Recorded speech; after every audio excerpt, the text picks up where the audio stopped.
Welcome to Rebecca Sounds Reveille. What a show I have for you. I'm so excited because today's guest is usually the interviewer. My gosh, she is an Emmy award-winning journalist, author, speaker. She has just traveled the world interviewing nearly 1,000, yes, I said 1,000 Hollywood royalties, ranging from legendaries like Jimmy Stewart and Jack Lemmon to Meryl Streep and Clint Eastwood. And maybe a little bit names that you might be more familiar with are those like Sandra Bullock and even Tom Hanks. Yes, she has sat on my side of the chair and had an opportunity to do very in-depth interviews with celebrities all over the world. And let me tell you, not only is she just an amazing woman, but she has hosted four shows of her own. She has won an Emmy as a show host. She's just an amazing woman. She too also has a book out that shares some of her memories about some of the interviews that she has done. And she's chronicled this in a personal memoir. It's called Nearly Famous, Tales from the Hollywood Trenches. Without any further ado, I'd like to introduce to you Reba Merrill. Welcome to the show, Reba. Thank you, Rebecca. It's a pleasure to be here. I am so excited because you are an absolutely amazing woman who has just done it all, touched the lives of so many people, and then also been the person to bring out the lives of so many that nobody thought they could touch. You never thought you'd be able to get to know people. Tell me a little bit how you got started. What was your journey into where you are now? It's an interesting story, and I won't go all the way back, but I'll go back to my television days. I had always done commercials because my husband, who worked in computers, they used to move us every 2 years. And every 2 years, I would start over in another city and I would go out and do commercials. Mm-hmm. And when we ended up moving from London to Los Angeles to Phoenix, Arizona, I said to my husband, I think I'll go out and start doing commercials again. And he said, fine. And I got a commercial within weeks because they're always looking for a new face. And I did the commercial and I came home and I said, they made me sound stupid. Now, it's an interesting time because it's the 70s and women were speaking out like, heretofore. I don't want to come across as some cutesy being stupid. That's how I felt. So I announced at the dinner table that I would go get a talk show and be responsible for my own words. And once the laughter died down, I actually did. There were only 5 television stations at the time in 1972/3 because it took me a while. We didn't get back from London until 1972, so it was on the heavy side of 73. And every television general manager or program director that I met gave me all kinds of advice, and I decided to take it. But nobody wanted me. I was really surprised. So what did I do? I put together a program for, remember, Phoenix was a convention center, so it was easy to get speaking jobs for women's groups at conventions. Okay. Or country clubs, either one. And I put together a program called Here's Egg on Your Face. And I wore all my designer clothes from London and ended the program by putting egg on my face. And they were all homemade skincare recipes that I got from my very fancy neighbors in London who didn't buy creams like Americans did. And when I love it. Had a fancy neighbor, she was the mistress of a Greek ship owner. Pretty fancy, okay? I love it. And so the thing is that then I went and told the newspapers that I was doing this. And I was really, and I have to tell you, lucky, is that the fashion editor of the Republic, I think it was the Phoenix Republic. It's a big, whatever the biggest paper was, because it's been a while since I've been there, decided that she really liked me and did all kinds of write-ups. And every time I did something, she wrote about me. And then I just kept going back to those television men, and soon it whittled down to only one. And he said something interesting to me. He said, "Not yet." I don't know if you've ever looked at a yet. If you look at it, Yes, it's a Y-E-T. And I realized I could bump that T and put an S in. that's And right. That's right. It is not a no. it is not a no. And so I drove him crazy once a week for nearly a year. And I can't believe that I did it. But I just kept going back, and he kept saying, "Not yet." And I figured, okay. And the truth of the matter is, I don't know this. What I tell you is what the truth is. The truth is the National Organization for Women were going to picket the station because they did not have one woman on the air in 1973. Now, he didn't tell me that. He said, "I will hire you for 4 weeks," Okay. which he did. But he watched my first interview. I asked him, Mr. Burton Liddell, there are some men you remember. I asked him if I could do an interview on tape before the show started, which was not going to, it was about 2 weeks before the show was actually going to start, but the set was up, and he said yes. And I interviewed Francois Gillot. I will tell you who she is, or maybe I should just tell you my first question. I read her Yes. book, and she gave me all the answers. And I said to her, "You have slept with two of the most famous men of the 20th century, and you're French. Are you good in the kitchen?" And You did. I don't know if you're aware of how French women laugh, but it's very haughty. Of course not. The truth of the matter is, the two men, she was Pablo Picasso's mistress, and when I sat down with her, she was married to Jonas Salk from the polio vaccine. Oh, wow. This is amazing. After that interview, he hired me for 8 weeks. And the truth of the matter is, I stayed for nearly 3 years. And I learned how to do a talk show. I figured if I just had a clipboard, I could do it, and asked incredible questions, because I always love to do research. And Mhm. research has been my ally in everything I've done.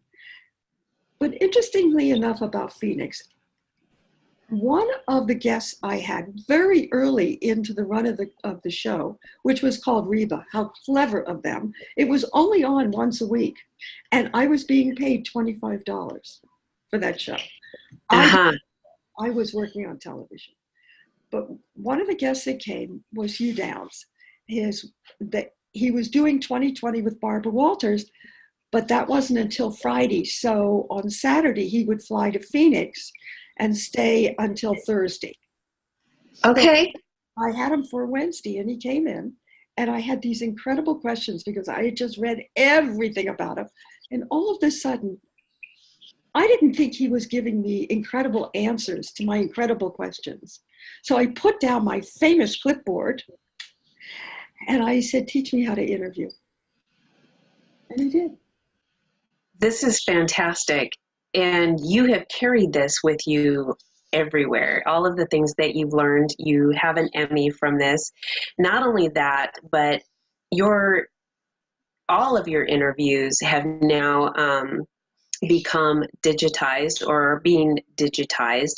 It's airing your interviews are being aired on Night Flight every Friday night. This is huge, and I don't know of anyone, Reba, that with all of the things that they have done in journalism has reached what you have done. Well, I reached it in a very strange way, and I'll tell you why. From that show on ABC in Phoenix, it was once a week. Then they gave me 5 days a week. And then they replaced me by black and white cartoons because I was too expensive. So I get a What? job. Yeah, I get a job. I get offered a television show in San Diego. And it was probably the biggest thing I had ever done in my life. because my husband said to me, "You can't take it." And I said, "You don't own me." Uh-huh. And I took the show. And I thought I was doing a really good job because my son, first of all, I had a housekeeper. My son's best friend lived next door. We had a big swimming pool. I didn't want to uproot him. And I also thought that he would be better off getting close to his father because I was the carpooler. I mean, because I worked in television, it didn't mean that I stopped being the mother. I cooked dinners every night, I carpooled, but I was doing a morning show, you know, from 8 to 9 after Good Morning America. Because remember, I carried Good Morning America live. And so I took the show in San Diego, and it really taught me a great deal. And the first thing that I got to do, which I had never done in Arizona, is that they sent me to Hollywood to do a movie star interview. Up until then, the movie stars came to our show. There was a reason that we had a lot of movie stars. Okay. They let the movie stars come in and practice on our show before they sent them to the Today Show or the Tonight Show in New York. I see. Okay, this is the late 70s. And so I go up to LA, actually all first class, very nice, working for 20th Century Fox for that weekend. And I do the interview for the first time, and it was scary because it wasn't my home base, but I did it. Yes. And I no sooner get through with the interview when the rep from 20th Century Fox says, "Would you please stay overnight and screen another film and do some more interviews?" And they kind of begged, and I said, "Oh, okay." And so I went to see the movie that night, and I didn't like it. I thought it was a kid's movie. I never heard of the actors that were on the interview, and I had no research, only what the studio gave me in their production notes. And so I sat down with Mark Hamill, Carrie Fisher, and this guy named Harrison Ford for the film Star Wars. This is how strange life is, Rebecca. Those interviews had no right to survive from that length of time. They were shot on film. Okay. It was very different. So I came back to my show. I gave it to my director. He converted it to video, gave me back the tins, and I packed it away in a grocery bag. 20 years later, only one interview survived, and that was Harrison Ford. That's interesting. Now, I noticed you haven't looked at your watch to see if I'm boring you, but that's what I did. He was so boring. Good looking. You're kidding me. You're kidding me. I wouldn't expect that at all. I did something I've never done on an interview. I looked at my watch. You did. Because I was bored. I cannot. I make up for it. I do interview him again a few times. I mean, quite a few times. When I come to Hollywood, I do interview him again for Air Force One. And both of us were different. I was totally polished by then. So I know what you want to know is how did I get to Hollywood? Because that's what everybody asks me. And it's very simple. The CBS show that I was working on that I loved and would have spent the rest of my life doing hires me for my age and told me that I was too old to be on television. They were the best words in reality that they could have done, because if they hadn't told me that, I had to look at my options. How could I still do interviews and grow old? And no one would know that I'm growing old. Well, Reba, I think this is during a time too when it was not with affirmative action the way it is now. No, there was. What? I'm going to tell. First of all, I really could have sued. I have to tell you that. But everybody that sues on a local station, they might win the first round. But I wasn't working for a simple television station.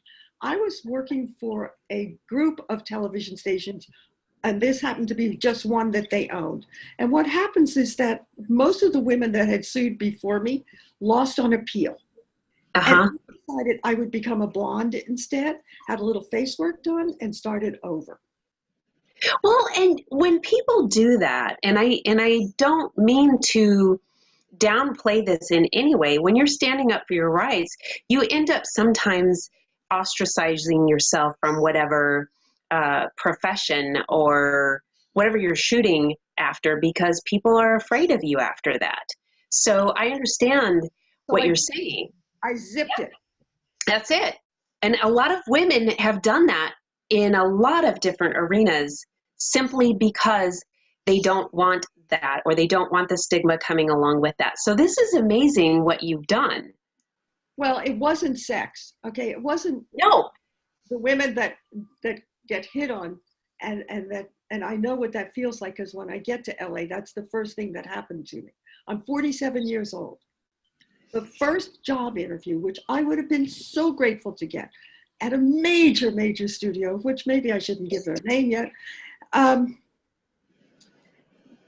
He said, he looked at my interviews from CBS and he said to me, I can give you all the interview work you can handle. He said, and all you have to do is, should I say what he exactly said? Ooh. Well, there's no bad words. It's just a position.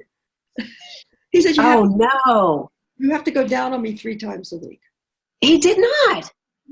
But the truth of the matter is, I thought it was a joke. I didn't think people talk like that. I laughed, and I figured that was it. I figured my laughter was the answer. And he called a week later and said, well, are you planning on working at, and it's Fox, at Fox? And I knew that it was the code word for sex, and I said, no, thank you. He blackballed me for 8 years. I never worked at Fox for 8 years. What a challenge, though, because trying to break in without breaking your morals is tough for a lot of people, because they really are striving, and a lot of people compromise that, and you didn't. And look at what you have done. You are such a successful journalist, and you've done more because you're known for your work in other arenas aside from interviews. Your work for Ransom, just a lot of other work. You've got, 31 credits to your name with things that you've done in Hollywood in addition. I do. You can see I never look at what I've done. I don't. I didn't even know how many interviews I had done. I'm working on a new book, and it was really based on, we're going to actually show the transcriptions of these interviews, including the 1977 one with Harrison Ford. And so the truth of the matter is that when the publisher said to me, how many interviews do you have? I didn't know. And then I came back and I told him. And he said, pick 30. And of course, like a mother, I picked 44 because I couldn't let go. I like this one. No, I like this one. I love it. So the 2 Harrison Fords will be in, my 2 favorite. But the thing is that don't paint me as an angel, okay? Because I'm not. No. It's very, very difficult in the 80s in Hollywood. Women had power, and the few women that were working didn't want to share their power with another woman. I'm very grateful that it was men that helped me, and it was split between gay men and straight men. They didn't feel threatened by me. The women did. I don't know why. This is all I wanted to do. I didn't. You know, Reba, I think in some ways that still holds true, especially women that are in male-dominated positions, professions. Whoa, where did that come from? And so I do think that that still holds true. But again, you still rose to become so good at what you did. You became syndicated in 60 countries with what you... It's because of what I created, not the interviews. It's the concept that I created, which I owe to CBS for telling me I was too old. I figured Interesting. This is what I did, and this is what made me nearly famous. I would get the interview from the studio. The studio would pay me and set up the time. I would put together the production crew, I would put together the editing, and I would deliver a 3-minute package. But the 3-minute package had a deal attached to it. With American stations first, is that they had to front the interview, not cut themselves in. They had to say, recently, we caught up with Meryl Streep. recently we caught up with Harrison Ford, whatever the name was. I see. Okay. Their voice where mine was. They had to promote it. They would offer exclusivity, and in exchange, they had a guarantee that they would run this 3-minute package. No one had thought to do that. So what I was guaranteeing to the studios was airplay, not buying commercials, but getting 3 minutes of a commercial pitch. And that's what made me nearly famous. I was a secret for 4 years. No, studios did not want anybody to know what I was doing. And a journalist that wrote for the Washington Post happened to be in Philadelphia, and she saw my interview with Tom Cruise for Rain Man. And then she saw the same one in Washington and went to a lot of trouble to find me. And then when she did, I said, I have to go to a meeting. I'll call you back. Because I didn't know if the studios would let me talk, but they did. Mm-hmm. And this is what changes my life. Well, Reba, that was ingenious because, and I really want to impress this upon the audience, is that when setbacks occur or when there's challenges that come and they are devastating to you, they affect your psyche or they hurt you emotionally, you have to take that and use that ingenuity to launch you to a different place so that you can reach dreams that you never even thought were achievable or surpass them. And so that's exactly what you did. And you are doing some things now even that I don't think anybody, maybe even you, didn't expect. I mean, when you look back on things, Reba, and you're looking at all of your interviews being digitized and you're on the app, the official Hollywood Walk of Fame app, your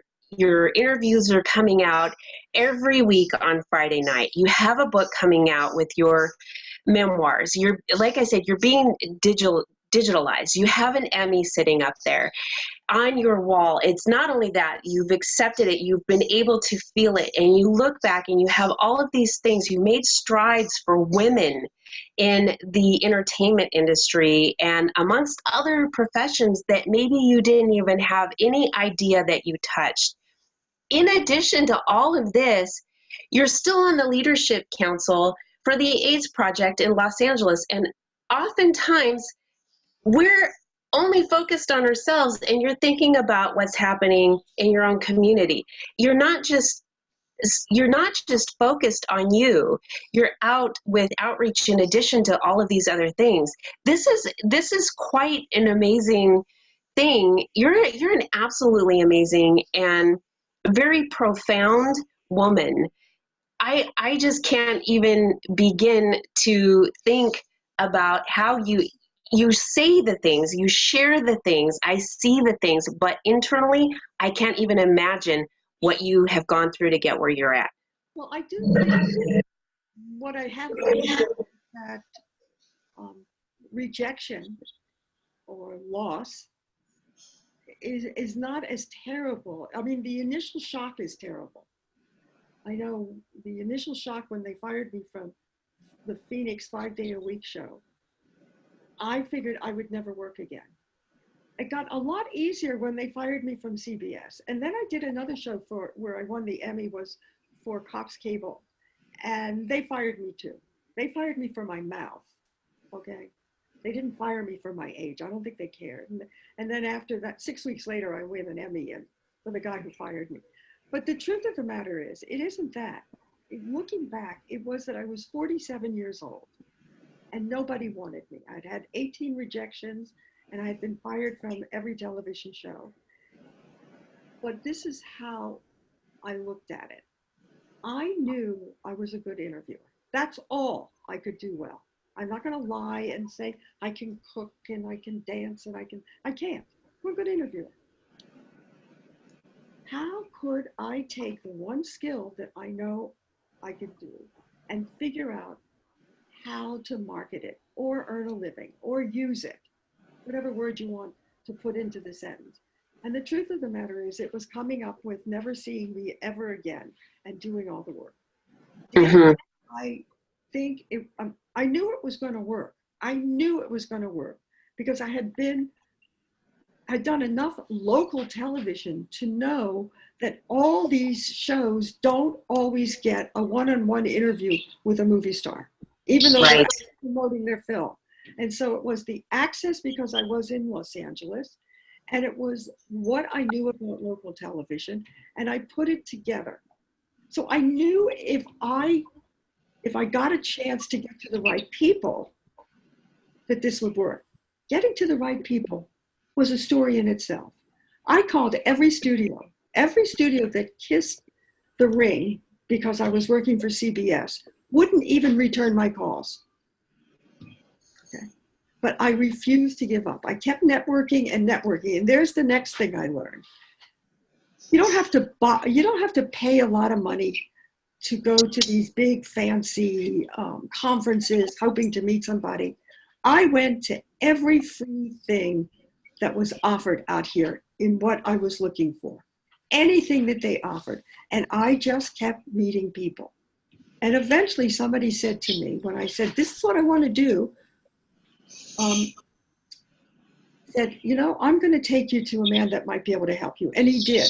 I worked for Andy Keene on 3 movies. I worked on The Natural with Robert Redford. I worked on Harry and Son with Paul Newman. And I worked on The Stick with Burt Reynolds. You have to understand something. This is coming off of nobody wanting me. But he let me prove that my television network that I had put together of the 55 stations were willing to take my interviews and front them and promote them and do exactly what I asked them to do. And that was the beginning.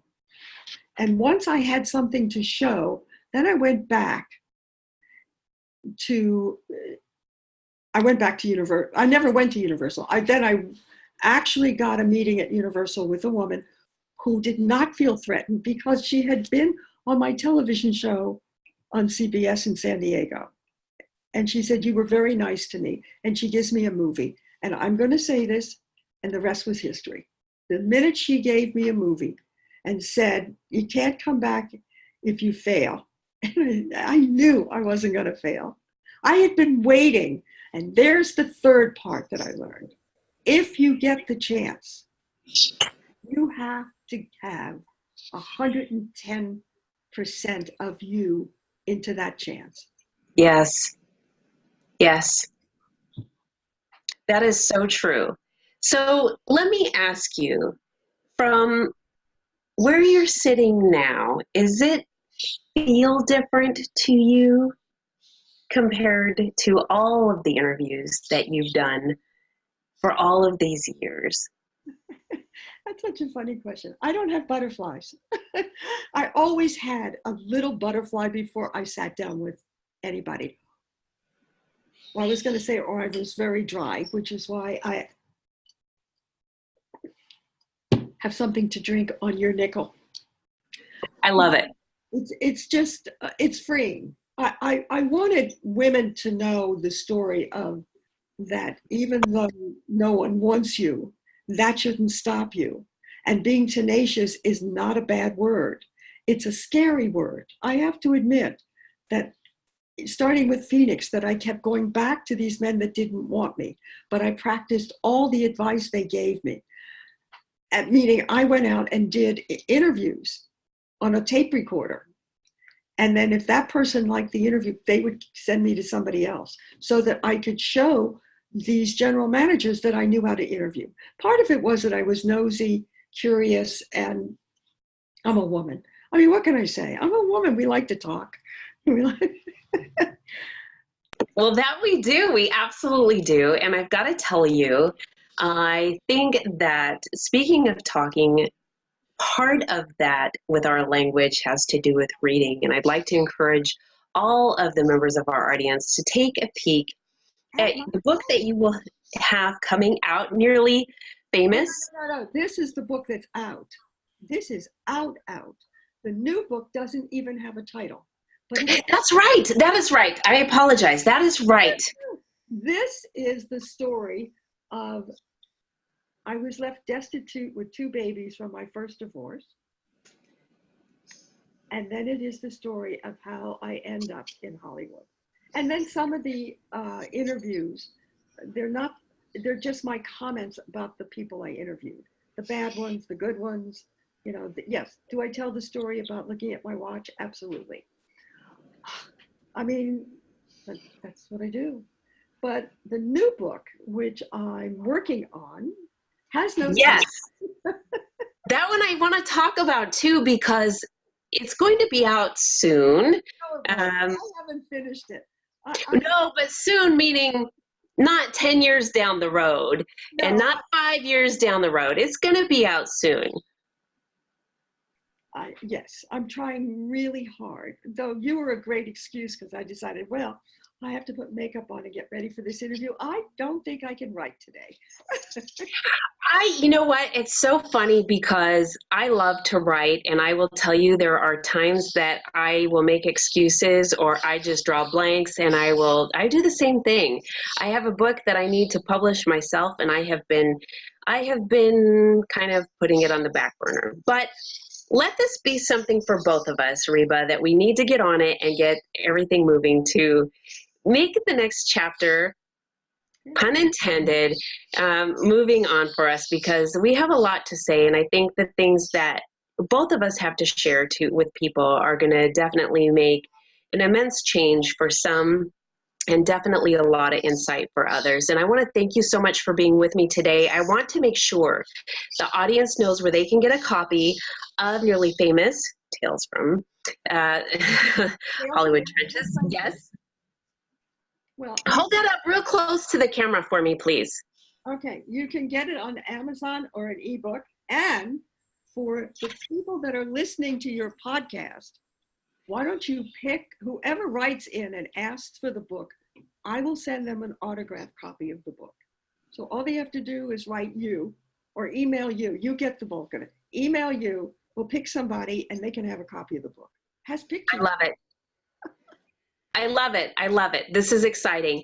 And please make sure that you go to rebamerrill.com. There's a lot of information about her there, what she's got going on, the different places that you can find her work. If you Google her name, you're going to find her all over anyway. But there's a lot of information, lots of things to find out. And I want to, again, thank you, Reba, for being with me today, because you are an absolute inspiration. The things that you've done, the molds that you have broken for all of us, and the inspiration that you've given the audience today. Thank you.